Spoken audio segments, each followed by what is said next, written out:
feel like it takes a more mature person in your position, or an artist of any kind, to be totally okay with people assuming something is very, very simple, but you knowing that there is a shit ton else going on. I think that's just part of maturing with, anything. Like, when you're younger, you start out and you want to like follow all the trends. And years ago, Renee Noma was like huge and everybody started jumping on that, which again, there's nothing wrong with it. I mean, I think what Renee does is very specific to where he is, and and it doesn't translate, I think, a lot to other places. You can use a philosophy that translates, but Sure.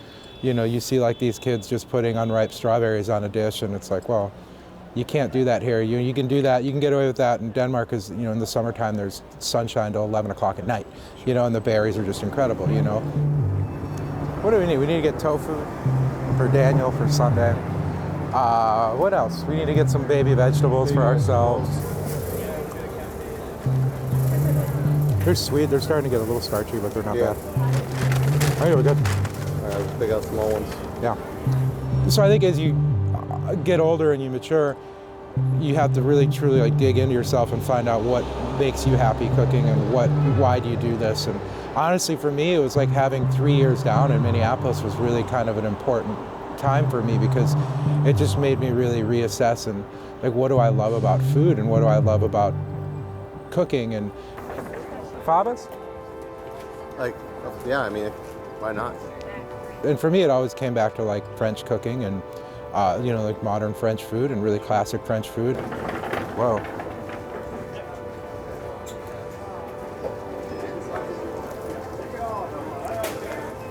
Sage flowers? Good. Fucking sweet. Let's get a couple. Oh, wow. Those are great, right? Our job's to manipulate food. I mean, that's what we do, and there are some ingredients that are beautiful and pristine on their own, but there's no fun or joy in that to me, really.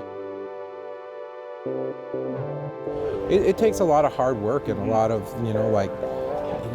you can't just roll in there and think you're gonna be the shit.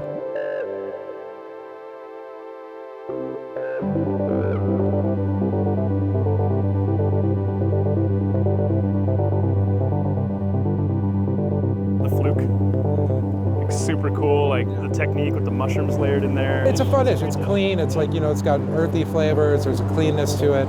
There's some acid in it. Dude, it's a beautiful joint.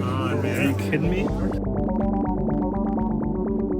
Like, it really very much starts with like putting pen to paper, just thinking about stuff and writing it down. Okay, this is what I want to start with as the baseline of the dish, and then what goes with that. Choose 3 things that kind of go with that, and then look at each element and be like, okay, how can we manipulate this?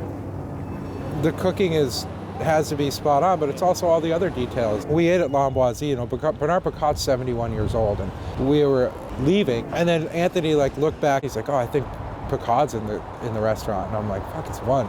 So we knocked and they let us back in, and the guy's like, it's 1 a.m. and this 71-year-old's still rearranging flowers and changing stuff in the dining room after he just worked a full day in a service. And he sat and talked with us for a while and like signed our menus, and he was very cool. He's like, cool. Oh, you guys cook. So cool. If you think of this as a job, it's like you're gonna fail. I mean, it's a lifestyle. It's not a job. You know what I mean? It's like you have to really throw yourself in it. And good or bad, like it's ruined relationships. It's, caused me to move places where I don't know anybody.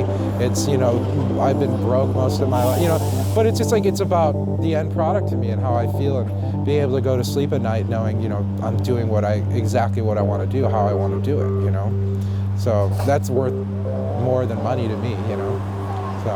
Yeah. Mm-hmm. It's amazing, man. That's good stuff. Cool. How do you feel about time?